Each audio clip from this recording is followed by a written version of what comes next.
National reports में आपका स्वागत है। मेरा नाम है राजेश आहूजा और हम फिर से हाजिर हैं ईरान वॉर को लेकर ताज़ा अपडेट के साथ फ्लैश पॉइंट में विद सुरेंद्र सिंह ओबराय। सुरेंद्र जी, आपका बहुत बहुत स्वागत है। जैसे जैसे अमेरिका का ईरान पर बस नहीं चल रहा है, मुझे लगता है कि अमेरिका के राष्ट्रपति डोनाल्ड ट्रंप की जबान तो उनकी पहले से ही खराब थी, अब वो कुछ और ज्यादा खराब हो गई है। अमेरिका में ही सवाल उठ रहे हैं कि जो उनकी जबान है वो रेसिस्ट हो गई है और जो ईरानियन सिविलाइजेशन को जिस तरीके से वो डीह्यूमनाइज कर रहे हैं। उन्होंने बोला कि ईरान को वो पाषाण युग में, स्टोन एज में भेज देंगे। तो इसके बदले में ईरान के जो विभिन्न दूतावास हैं उनकी तरफ से बयान आने शुरू हुए कि हमारी सिविलाइजेशन तो उस टाइम की है जब अमेरिका नाम का कोई मुल्क ही इस दुनिया में नहीं था, आप कहाँ की बात कर रहे हैं। इसके अलावा अमेरिका का एक फाइटर जेट F-15 बताया जा रहा है, वो ईरान में गिर गया है। उसके पायलट ने इजेक्ट किया, उसकी फोटो सोशल मीडिया पे खूब सारी चल रही है। इससे पहले एक F-35 पे भी अटैक हुआ था जो कि लैंड करने में कामयाब हो गया था, लेकिन यहाँ अब अमेरिका की तरफ से कंफर्मेशन आ गया है। जो कि ईरान ने सबसे पहले दावा किया था F-15 को गिराने का, वो कंफर्मेशन आ गया। युद्ध की क्या हालत है? जिस तरीके से डोनाल्ड ट्रंप जो भाषा का इस्तेमाल कर रहे हैं, मुझे लग रहा है कि वो काफी डेस्परेट हो गए हैं। जी जी बिल्कुल। देखिए, सबसे पहले चीज है कि जब से उन्होंने अपना एड्रेस टू द नेशन किया है, उसके बाद एक ग्लूमिनेस आ गई है। वो ग्लूमिनेस इसलिए आई है कि आप देखिए शेयर्स वगैरह सब मार्केट्स में गिरना शुरू हो गए थे, नंबर वन।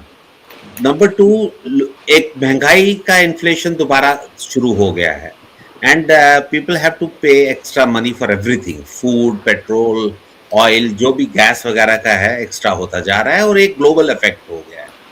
और नंबर थ्री, जितना ईरान को वो कह रहे हैं कि मैं आपको ऑब्लिटरेट कर दूंगा, मैं आपको खत्म कर रहा हूँ, बस कर रहा हूँ, स्टोनेज में ले जाऊंगा, उतना ईरानियंस अपना सेल्फ एस्टीम और ये कहिए कि अपना सेल्फ ईगो रख के और अटैक्स कर रहे हैं।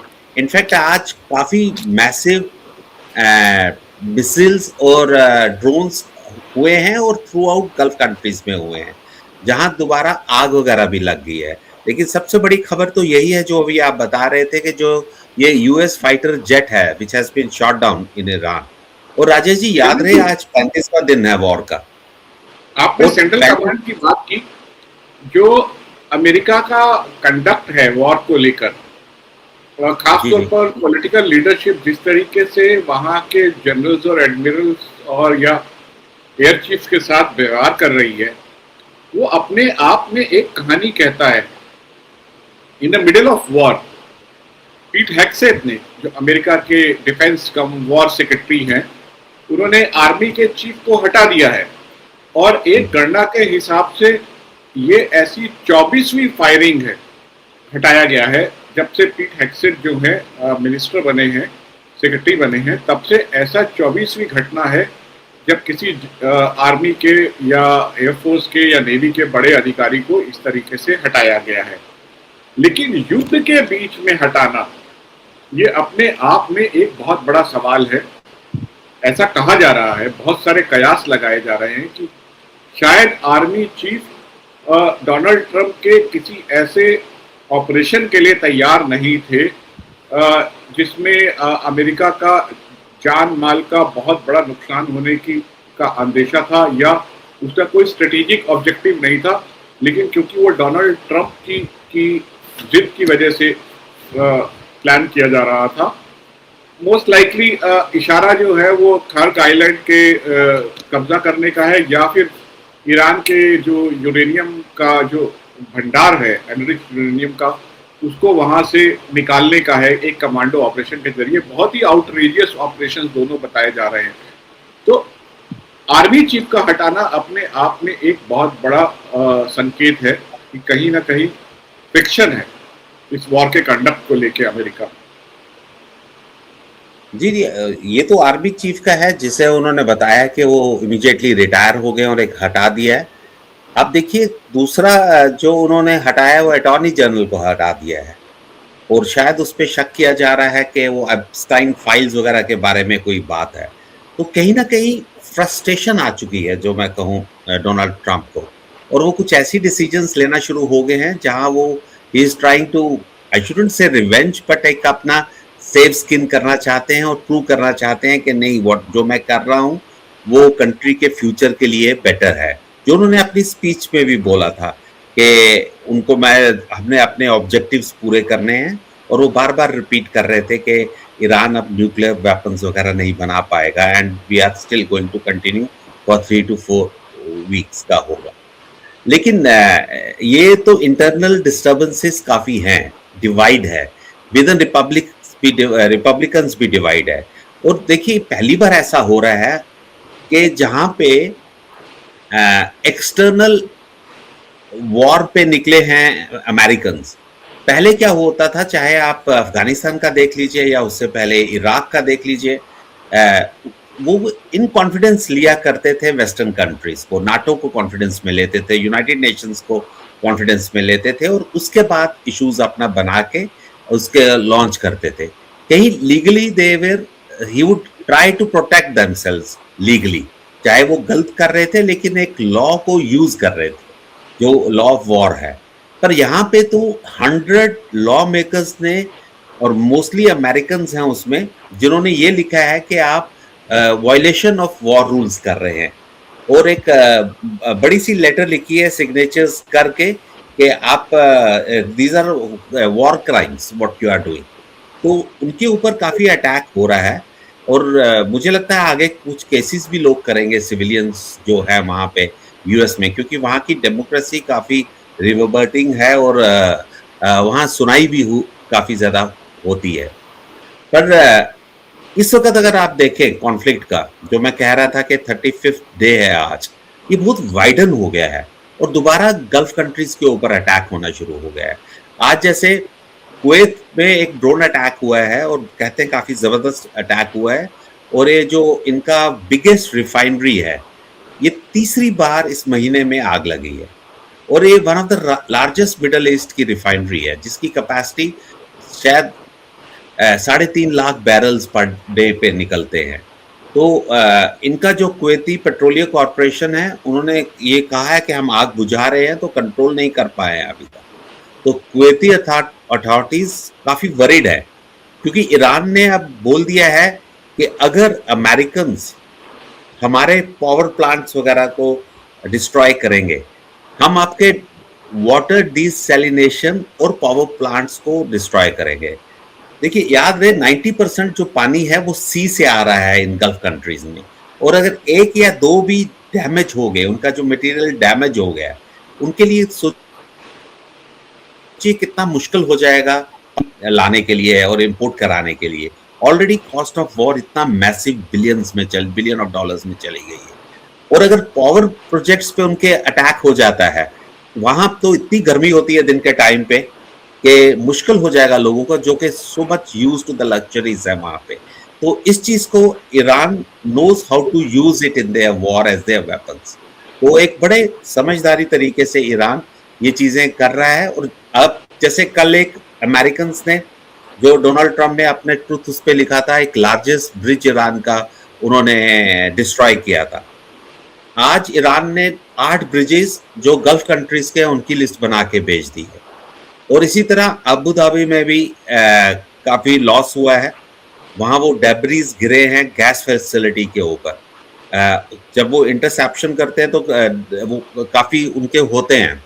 और आप सोचिए, जो एक मिसाइल के ऊपर कितने इंटरसेप्टर्स, जो हम कल भी बात कर रहे थे, जो इंटरसेप्शंस के लिए मिसाइल्स भेजे जाते हैं, कितना एक्सपेंसिव होता जा रहा है ये वॉर। और कहीं ना कहीं डोनाल्ड ट्रंप के हाथ से निकल रहा है, और मुझे यही डर रहा है कि फ्रस्ट्रेशन में आके कहीं वो कोई मेजर अटैक वगैरह ना कर दे। और आज ये है कि डोनाल्ड ट्रंप ने पेंटागन के लिए, जो कि अमेरिका के रक्षा मंत्रालय का हेडक्वार्टर है, उसके लिए $1.5 ट्रिलियन का बजट मांग रहे हैं। जी जी, दिस इज मैसिव। ये तो मुझे नहीं लगता कि अमेरिकन लॉ मेकर्स इसके लिए तैयार होंगे, क्योंकि वो पहले से ही भन्नाए हुए हैं कि डोनाल्ड ट्रंप एक ऐसी अलोकप्रिय वॉर में घुस गए बिना कांग्रेस के मंजूरी लिए हुए।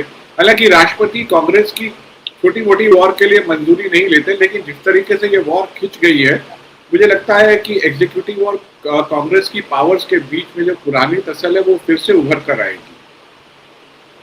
बिल्कुल जी, देखिए मैं जो बता रहा था कि जो पिछले कुछ दिनों में मीडिया में रिपोर्ट्स आई थी, इनका millions of dollars per day खर्चा हो रहा है, हंड्रेड्स ऑफ मिलियंस के जो वो हो रहा है।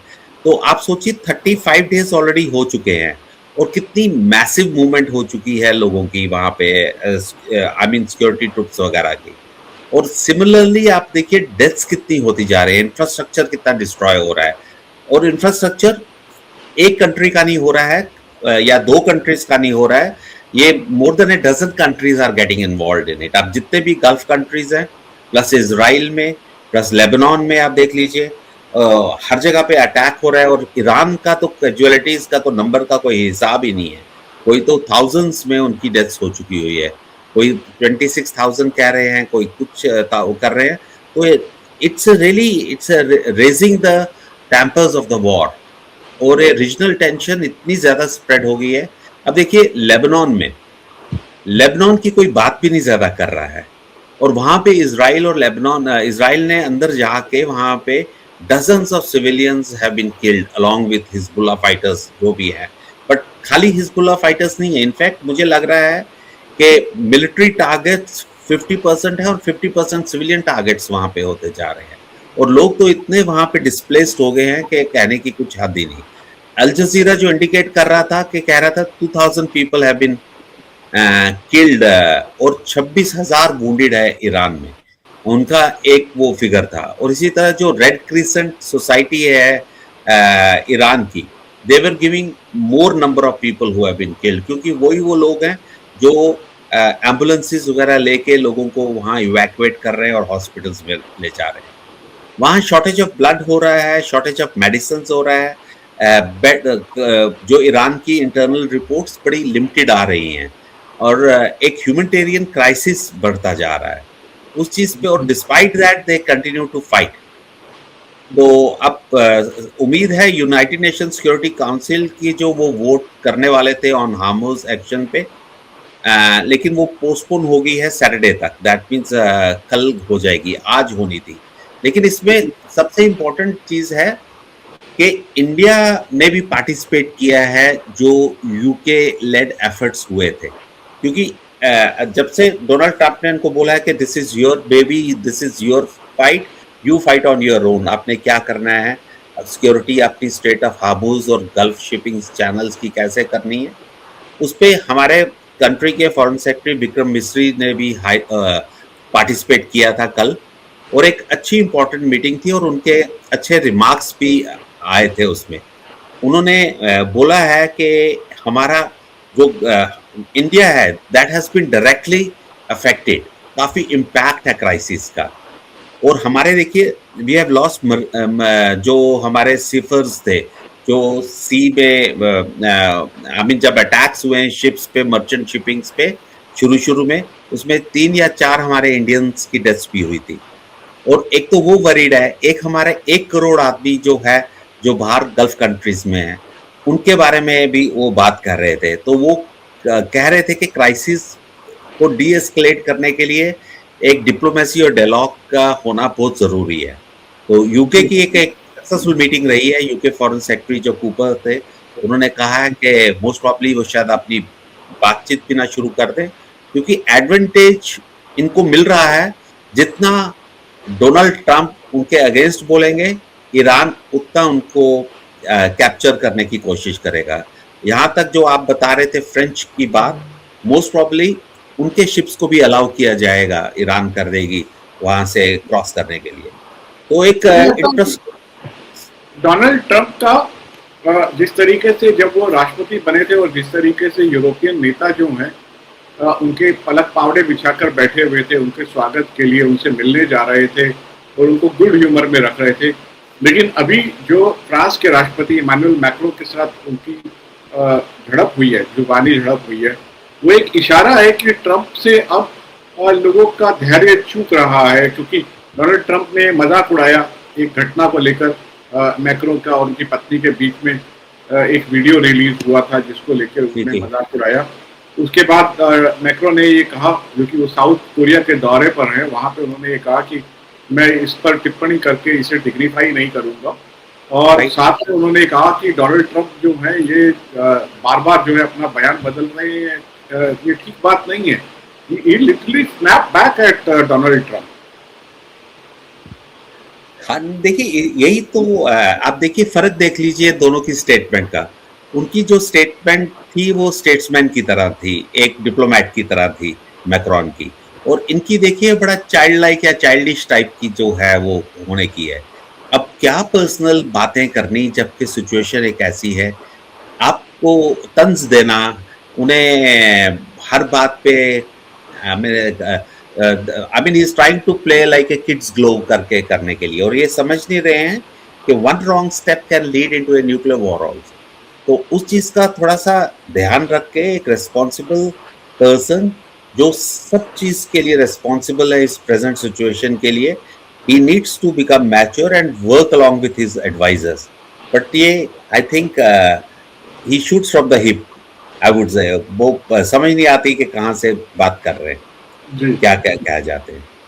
मुझे लगता है कि बहुत सारे लोगों ने, हम खुद भी कभी वियतनाम से इक्वेट कर रहे थे जो ईरान कैंपेन है अमेरिका और इजराइल का, कभी अगर हम और इतिहास में पीछे जाते थे तो हम वाटरलू की बात करने लगते थे। मुझे लगता है कि इसका बेहतर, जो सबसे बेहतर इक्वेशन जो है, अगर हम उसको सोवियत इन्वेजन ऑफ अफगानिस्तान से करें तो ज़्यादा बेहतर हुआ, क्योंकि that was the beginning point of the end of Soviet power. मुझे लगता है कि जिस तरीके से डोनाल्ड ट्रंप ने अमेरिका को ईरान में फंसा दिया है, ये अमेरिका के जो लोन सुपर पावर वाले ईयर्स हैं, ये उसकी एंड की शुरुआत हो गई है। मैं यूं कहूंगा कि इनकी स्टेटमेंट्स अमेरिकन जो ग्लोबल स्टैंडिंग है, सीन एज ए नंबर 1, उस चीज पे अफेक्ट हो रहा है। लेकिन ये कहना ज्यादा होगा कि अगर हम कंपेयर करेंगे कि रशिया वाली हालत हो जाएगी, सॉरी यूएसएसआर वाली हालत हो जाएगी। रीजन बीइंग कि अमेरिकन जो फंडामेंटल्स हैं वो बड़े स्ट्रांग हैं। अब president, being a president, he's taking some wrong decisions, doesn't mean that American I mean जो उनके पावर्स के हिंजेस हैं या जिस चीज पे सारा अमेरिका इस तरह डेवलप हो रहा है, देखिए वो सबसे बड़ी चीज है। हार्डवेयर बेशक बेच रहे हैं लेकिन सॉफ्टवेयर अपने पास ही रखा हुआ है, और अपने सारे उन्होंने रिजर्व करके रखे हुए हैं, जो भी उनके मिनरल्स हैं, इवन ऑयल वगैरह है। तो अमेरिकन एक स्ट्रेटजी है, अमेरिकन फॉरेन पॉलिसी जो है, थिंक टैंक्स हैं, हम सब बेस्ट ऑफ द माइंड्स आप देखिए अच्छी यूनिवर्सिटीज यूएस से ही पास होके आए हैं।